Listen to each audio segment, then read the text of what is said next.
ఒక్కసారి కొమ్మూరి గోల్డ్ కి కాల్ చేయండి. తాకట్లో ఉన్న మీ బంగారాన్ని విడిపించి మార్కెట్ ప్రైస్ కి వాళ్ళు కొనుక్కుని మిగతా డబ్బులు మీకు ఇచ్చేస్తారు. హలో అండి, అందరికీ నమస్కారం. నేను మీ కట్టా కార్తీక్. ఫోన్ ట్యాపింగ్ కేసులో బీఆర్ఎస్ నేత మాజీ మంత్రి హరీష్ రావు విచారణ జూబ్లీహిల్స్ పిఎస్ లో కొనసాగుతోంది. 6 పోలీసు అధికారులు హరీష్ రావును విచారిస్తున్నట్టుగా ఉన్నటువంటి సమాచారం. ఇప్పుడు ఆ విచారణ ఎలా జరిగేటువంటి అవకాశం ఉంది, హరీష్ రావును అరెస్ట్ చేసే అవకాశం ఉందా లేదా, ఫోన్ ట్యాపింగ్ కేసు గురించి మొదటి నుంచి మాట్లాడుతున్నటువంటి అడ్వకేట్, మన తెలంగాణ హైకోర్టు అడ్వకేట్ అరుణ్ గారు మనతో ఉన్నారు. సార్ నమస్కారం. నమస్తే అండి. సార్, ఫోన్ ట్యాపింగ్ కేసు గురించి డే 1 నుంచి మీరు మాట్లాడుతున్నారు. ఈ కేసు ఎక్కడి వరకు వచ్చింది విచారణ? అంటే లెవెల్ ఆఫ్ స్టేజెస్ ఉంటాయి కదా, ఏ స్టేజ్ లో విచారణ ఉంది అంటే ఏం చెప్తారు మీరు? సార్, ఎంక్వైరీ కంటిన్యూ అవుతుంది. ఫోర్టిఫై చేసే ఉద్దేశంతో ప్రభుత్వం కొత్తగా సిట్ను హైదరాబాద్ పోలీస్ కమిషనర్తో ఏర్పాటు చేయడం జరిగింది. మొదటి నుంచి మాట్లాడడం కాదు సార్, ఇనిషియేట్ చేసిందే నేను. మార్చి 7వ తారీఖు 2024 నేనే ఫిర్యాదు చేసింది. ఫిర్యాదు చేసిన తర్వాత 11వ తారీఖు నాడు మరొక సిఐ గంగాధర్తో తీసుకొని కేసు రిజిస్టర్ చేసినారు ఎస్ఐబి వాళ్ళు. ఎస్ఐబి నడుపుతున్న ఈ కేసు హరీష్ రావుకు కొత్తగా సమన్లు ఇవ్వడంతో అసలు నిందితులను ఎవరైతే ఉన్నారో వాళ్ళను క్వశ్చన్ చేయడానికి ఆ స్టేజ్కి స్టార్ట్ అయింది. ఇప్పుడు అసలు స్టేజ్ ఇప్పుడే స్టార్ట్ అయింది. అన్నీ తెలిసిన హరీష్ రావు అసలు టెలిఫోన్ ట్యాపింగ్ జరగలేదు అని మాత్రం చెప్పలేదు. ఈరోజు కూడా ఆయన మాట్లాడుకుంటూ చేస్తే చేసి ఉండొచ్చు, దేశ అవసరాల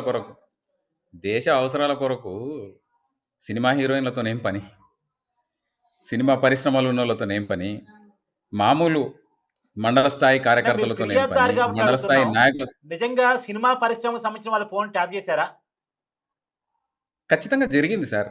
మరి వాళ్ళ వైపు జరిగింది కనుకనే కదా రావట్లేదు సార్. ఇప్పుడు చాలా సున్నితమైన లైఫ్లు వాళ్ళవి. అరిటాకు వెళ్ళి ముళ్ళు మీద పడ్డా, ముళ్ళు వెళ్ళి అరిటాకు మీద పడ్డా నష్టపోయేది అరిటాకే. అందుకని వాళ్ళు చాలా సెన్సిటివ్ కాబట్టి వాళ్ళు ఇంకా ముందుకు రాలేదు. వస్తే బాగుంటుంది. వాళ్ళొక్కరినా సార్ ఎమ్మెల్యేలు, అదర్ సైడ్ ఎమ్మెల్యేలు, ఎంపీలు, మండల స్థాయి నాయకులు, వేరే పార్టీ వాళ్ళతోన పోలీసుకి ఏం పని? ఆ రోజున్న ఎస్ఐబి దేశ అవసరాలకు మరి ఎప్పుడైనా రిపోర్ట్ చేసిందా? ఖచ్చితంగా రాష్ట్ర ముఖ్యమంత్రికి అధికారం ఉంటుంది.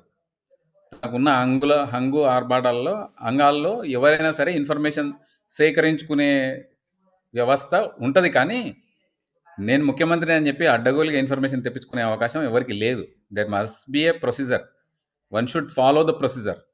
ఇంకా ప్రభుత్వం తరఫున పనిచేసే వాళ్ళు, రాజ్యాంగం మీద ప్రమాణం చేసి పనిచేసే వాళ్ళు ఇంకా ఎక్కువ కాన్షియస్గా ఉండాలి, ఇంకా ఎక్కువ అప్రమత్తతతో ఉండాలి, ఇంకా ఎక్కువగా చట్టాన్ని ఫాలో అవ్వమని చెప్పాలి. అంతేగాని నేను రాష్ట్ర ముఖ్యమంత్రిని, నా కారుకి ఎవడైనా ఎదురొస్తే తొక్కిచ్చేస్తా, బుల్డోజర్కి ఎదురొస్తే నరికిచ్చేస్తా అని చెప్పడం కరెక్ట్ కాదు. ఫస్ట్ అయితే ఇంతమంది, ఇన్ని వేల మంది ఫోన్లు దేశ భద్రత కంటే ఇంతకన్నా గతంలో ఎవరైనా యాంటిసిడెంట్స్ ఉన్నాయా? ఎవరికైనా వేరే దేశస్తులతోనే వీళ్ళు ఎవరైనా ములాఖాత్ అయినరా? వేరే దేశస్తుల అకౌంట్లోకి వెళ్ళి వీళ్ళకి ఎవరికైనా డబ్బులు వచ్చినాయా? ఏమైనా దందాలు చేస్తున్నారా? ఇన్ని వేల మంది, ఇన్ని వందల మంది అయితే చేయరు కదా. చేసినప్పుడు మరి ఎందుకు యాక్షన్ తీసుకోలేదు? ఒక్కరి మీదైనా యాక్షన్ తీసుకున్నారా? తీసుకోలేదు. ఎందుకంటే అది వాళ్ళ అవసరాలకు, సొంత అవసరాల కొరకు వాడుకున్నారు. ఈరోజు కూడా పెద్ద అబద్ధం చెప్తాడు సుప్రీంకోర్టు. హరీష్ రావు చెప్తాడు సుప్రీంకోర్టు నా కేసు కొట్టేసింది అంటాడు. నీ కేసు కాదు కొట్టేసింది, చక్రధర్ గౌడ్ అనే వ్యక్తి సిద్దిపేటలో పెట్టిన, తన మీద జరిగిన అక్రమాల మీద పెట్టిన కేసును రాష్ట్ర హైకోర్టు కొట్టేస్తే దాన్ని రీఓపెన్ చేయడానికి సుప్రీంకోర్టు నిరాకరించింది. అంతే తప్ప ఎస్ఐబి చేసిన కేసుకి ఈ కేసుకి సంబంధమే లేదు. అన్ని తెలిసి కూడా స్పష్టంగా అబద్ధాలు ఆడుతున్నాడు హరీష్ రావు. హరీష్ రావుకు తెలియనిది ఏం లేదు. ఎందుకంటే డిఫాక్టో సీఎం కేటీఆర్ అయితే తర్వాతి స్థాయి ఖచ్చితంగా హరీష్దే. హరీష్ రావు చేసిన అక్రమాలు, అన్యాయాలు, ఫోన్ ట్యాపింగ్ ద్వారా ఎంతమందిని వేధించిండు అనేది ఈరోజు బయటకు వస్తుంది. ఈరోజు క్వశ్చన్ చేస్తారు, నువ్వు చేసినవా లేదా?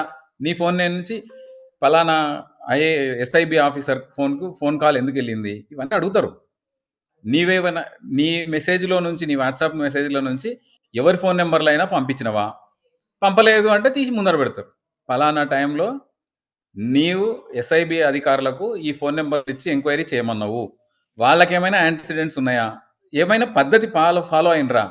నీవు చెప్పినవు సరే బాగుంది, మరి చట్టబద్ధంగా హోమ్ సెక్రటరీ స్టేట్ కానీ హోమ్ సెక్రటరీ సెంట్రల్ కానీ వాళ్ళ పర్మిషన్లు ఏమైనా తీసుకున్నారా? ఏ రోజు నుంచి ఏ రోజు వరకు కాల్ రికార్డింగ్స్ పెట్టినరు? ఎందుకు తీసుకోవాల్సి వచ్చింది? దాని తర్వాత జరిగిన పరిణామాలు ఏంటివి? దానికి సంబంధించిన రికార్డ్ ఎక్కడా? రికార్డ్ అంతా డిస్ట్రాయ్ చేసిరు కదా. డిస్ట్రాయ్ ఎందుకు చేసిండ్రు? ఇవన్నీ బయటకు వస్తాయనే కదా డిస్ట్రాయ్ చేసింది. ఎందుకంటే టెక్నాలజీ అనేది మనము సొఫెస్టికేటెడ్ మనకు మాత్రమే తెలుసు అనుకోవడం అమాయకత్వం అవుతుంది. ఎన్ని దగ్గరలో రిస్టోర్ అవుతుంది? క్లౌడ్లో ఉంటుంది, మదర్ నెట్వర్క్లో ఉంటుంది, ఇవన్నీ ఉంటాయి కదా. అవన్నీ కలెక్ట్ చేయడం జరిగింది. ఆ పెన్ డ్రైవ్లో మరి ఎందుకు వచ్చినాయి? హరీష్ రావు ఫోన్ నెంబర్ ఎందుకు వచ్చింది? ముఖ్యమంత్రి గారు కదా ఇన్ఫర్మేషన్ తీసుకోవాల్సింది, ముఖ్యమంత్రికి కదా ఎస్ఐబి ఆన్సరబుల్ ఉండేది. మరి ఈ మంత్రులు ఎందుకు మధ్యలో ఇన్వాల్వ్ అయినారు? కేటీఆర్ ఎందుకు ఇన్వాల్వ్ అయినట్టు? హరీష్ ఎందుకు ఇన్వాల్వ్ అయినట్టు? వేరే శ్రీనివాస్ గౌడ్ కావచ్చు, జగదీశ్వర్ రెడ్డి కావచ్చు, వీళ్ళందరూ ఎందుకు ఇన్వాల్వ్ అయినట్టు? ఎందుకు వాళ్ళతో ఎస్ఐబి అధికారులతో మాట్లాడినట్టు? వీటన్నిటికీ ఆన్సర్ చెప్పాల్సి వస్తుంది కదా. హరీష్ తప్పించుకునే సమస్యనే లేదు. ప్రభుత్వం రాజకీయాల ద్వారా వచ్చింది. రాజకీయాల ద్వారా నష్టపోకూడదు, జరుగుతున్న పరిణామాల మధ్య వీళ్ళని అరెస్ట్ చేస్తే వీళ్ళకి సానుభూతి వస్తుంది అని ప్రభుత్వమే ఆపుతుంది కేసును. 100% కాంగ్రెస్ ప్రభుత్వం వీళ్ళు అరెస్టులు చేస్తే అరెస్టుల ద్వారా సానుభూతి పొంది మళ్ళీ చచ్చిన పాము పడగెత్తుతుంది, బుసగొడుతుంది అని చెప్పేసి ఆపి పెడుతున్నారు. ఇంకా తొక్కి పెడుతుంది గవర్నమెంటే, వీళ్ళని అరెస్టులను ఆపుతుంది. జరగాల్సిన డ్యామేజ్ అంతా కూడా ఆన్లైన్లో ఈ కేసుల వల్ల నోటీసులు రావడం వల్ల వీళ్ళు జవాబులు చెప్పుకోలేని పరిస్థితికి పోవడం వల్ల బీఆర్ఎస్ పార్టీకి ఎప్పుడో జరిగిపోయింది నష్టం. జరగాల్సిన నష్టం జరిగిపోయింది. అది కంటిన్యూగా సస్టైన్ అవుతుంది. ప్రజల్లో ప్రతి ఒక్కరి నోట్లలో చర్చ, అరే మనోడి ఫోన్ నెంబర్ను కూడా ట్యాప్ చేసిరంటారా, మన మండలాధ్యక్షుని ఫోన్ నెంబర్ ట్యాప్ చేసిరంట, మన కార్యకర్తల ఫోన్ నెంబర్లు కూడా ట్యాప్ చేసిరంట అనే జరగాల్సిన డ్యామేజ్ జరిగిపోయింది, జరుగుతూనే ఉంది, ఇంకా జరగబోతుంది కూడా. ఇవన్నిటిని పక్కకు పెట్టి ప్రభుత్వంలో ఒక మంచి అవకాశం ఇస్తే ఎవరికీ లేని అవకాశం, జీరో స్థాయి నుంచి ముఖ్యమంత్రి స్థాయికి తీసుకెళ్ళిండ్రు టీఆర్ఎస్ పార్టీని. ప్రజలు గుండెల్లో పెట్టుకున్నారు. గుండెల్లో తూట్లు పొడిచి, ప్రజల గుండెల్లో తూట్లు పొడిచి ఎన్ని అక్రమాలు చేయాలనో, ఎన్ని అన్యాయాలు చేయాలనో, ఎన్ని డబ్బులు రాబట్టాలనో, లక్షల కోట్ల రూపాయలు ప్రభుత్వం అప్పులు చేయించి ఆ డబ్బులన్నీ కూడా వాళ్ళ సిండికేట్లకు తరలించకపోవడం, ఇవన్నీ కూడా ఒకటేనకొకటి మనం చూస్తూనే ఉన్నాం. కొన్ని కొల్లలు కేసులు, భూముల కుంభకోణాలు. సార్, ఈ విచారణ ఎప్పుడో 2024లో స్టార్ట్ అయింది. ఇప్పుడు మనం 2026లో ఉన్నాం. దగ్గర దగ్గర విచారణ స్టార్ట్ అయ్యి 20 నెలలు గడుస్తుంది. ఎందుకు అనుకున్నంత పురోగతి లేదు అంటే ఏం చెప్తారు సార్? పురోగతి అంటే అరెస్టులే కదా. అందరు ఆశించేది అరెస్టులే.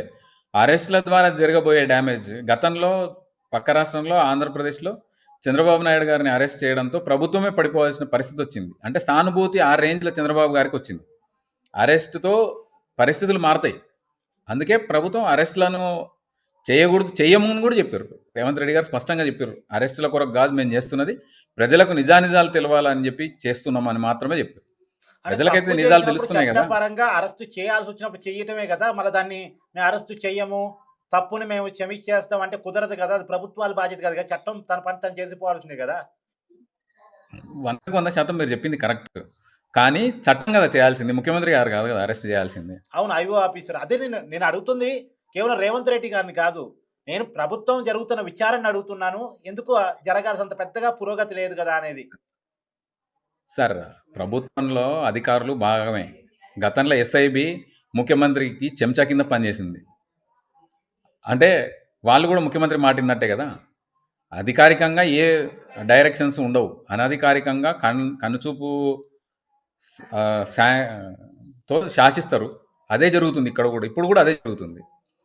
వాళ్ళు లాభపడతారు, తప్పు చేసి కూడా లాభపడే అవకాశం ఉంది కాబట్టి అన్నీ చూసుకొని వెళ్ళాలి. కాబట్టి ప్రభుత్వం ఇప్పుడు మనం డ్రైవ్ చేస్తున్నప్పుడు ఏదో 100 మీటర్ల దూరంలో ఒక చిన్న కదలిక వచ్చినా మనం బ్రేక్ చేసుకుంటాం, బండిని బ్రేక్ చేసుకోవాలి కూడా. చేసుకోకపోతే తర్వాత జరిగే పరిణామాలు చట్ట పరిధిలోకి వెళ్ళిపోతారు. ఎవరైనా సరే శిక్ష అనుభవించాల్సి వస్తుంది. అట్లా శిక్ష అనుభవించడం అంటే ప్రజా జీవితంలో ప్రభుత్వం ఇబ్బంది పడుతుంది. కాబట్టి అన్ని చూసుకొని వెళ్తున్నారు, అన్ని ఆధారాలు సేకరించుకుంటున్నారు. వాళ్ళు చెప్తున్నారు కదా ఏ ఆధారాలు ఉన్నాయి మాతో అంటే, ఏ ఆధారాలన్నీ ముందు పెడతారు. ఒకరోజు ఖచ్చితంగా ముందు పెడతారు. చట్టపరంగా ఏ విధంగా చర్యలు తీసుకోవాలనో ఆ విధంగా చర్యలు తీసుకుంటారు. మనం చూసినాం మన సర్పంచ్ ఎలక్షన్ లో ఏం జరిగే అవకాశం ఉందా లేదా మీ అంచనా మేరకు చెప్పండి. ఖచ్చితంగా చేస్తారు. ముఖ్యమంత్రి గారు చెప్పేది ఒకటి చేసేది ఒకటి ఉండొచ్చు. ఎందుకంటే రాజకీయంగా అట్లే చెప్పాలి కూడా.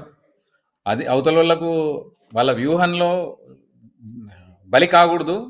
ఎవరి వ్యూహాలు వాళ్ళకు ఉంటాయి. మాజీ ముఖ్యమంత్రి వ్యూహం మాజీ ముఖ్యమంత్రికి, మాజీ రెవెన్యూ శాఖ మంత్రి, ఆర్థిక శాఖ మంత్రి హరీష్ రావు వ్యూహం హరీష్ రావుకు ఉంటే, కేటీఆర్ వ్యూహం కేటీఆర్కు ఉంటుంది, కవిత వ్యూహం కవితకు ఎస్, ఉంటుంది. మీరు అట్లే ఒక రేవంత్ పాయింట్ రెడ్డి గారు వచ్చారు రాష్ట్ర కాబట్టి ముఖ్యమంత్రిగా అడుగుతున్నాను. మామూలుగా ఫోన్ ట్యాపింగ్ అంటే మొదట్లో వచ్చిన ఆరోపణలు కేసీఆర్ మీద, కేటీఆర్ మీద, కానీ వాళ్ళిద్దరూ సైడ్ అయ్యారు, హరీష్ రావు ముందుకు వచ్చారు. ఎందుకు? సైడ్ అయినరని అందరు అనుకుంటున్నారు, కానీ అది లాస్ట్కు చివరి వేలు పార్టీ అధ్యక్షుడిగా, పార్టీ వర్కింగ్ ప్రెసిడెంట్గా ఖచ్చితంగా వాళ్ళిద్దరు కూడా ఫిక్స్ అవుతారు. వాళ్ళని ఫిక్స్ చేయాలంటే స్టెప్ బై స్టెప్ వస్తున్నారు. అందరినీ విచారించారు కదా, రాష్ట్ర ముఖ్యమంత్రి కూడా విచారణకు హాజరైనరు. విచారణకు హాజరై తాను ఏ విధంగా ఇబ్బందులు పడ్డది కూడా విచారణ అధికారులకు తెలియజేసిండ్రు. అక్కడి నుంచే కొద్దిగా స్పీడప్ అయింది కేసు. ముఖ్యమంత్రి గారు ఎప్పుడైతే సాక్ష్యం ఇచ్చిండ్రో ఎస్ఐబి ముందు హాజరై, అక్కడి నుంచే కొద్దిగా బలంగా మారింది కేసు. అంటే రాష్ట్ర ముఖ్యమంత్రికి అన్యాయం జరిగితే అధికారులకు సంబంధం లేదు. గతంలో చేసిన వాళ్ళు ముఖ్యమంత్రికి లాయల్గా పనిచేసారు. ఇప్పుడున్న అధికారులు ముఖ్యమంత్రికి లాయల్గా పనిచేయము, మాకేం అవసరం, ముఖ్యమంత్రి గతంలో ఎన్ని ఇబ్బందులు ఎదుర్కొంటే మాకేమని అధికారులు అనుకుంటే ఎవరైనా చేయలేరు.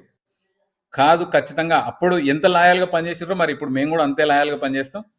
అప్పట్లో రేవంత్ రెడ్డి గారికి ఇబ్బందులు చేసారు కాబట్టి మేము కూడా అరెస్టులు చేస్తాం అనే కమిట్మెంట్ ఇప్పుడున్న పోలీసు వాళ్ళకు ఉంటే ఖచ్చితంగా అరెస్టులు జరుగుతాయని నేనైతే భావిస్తున్నాను. Yeah, thank you sir.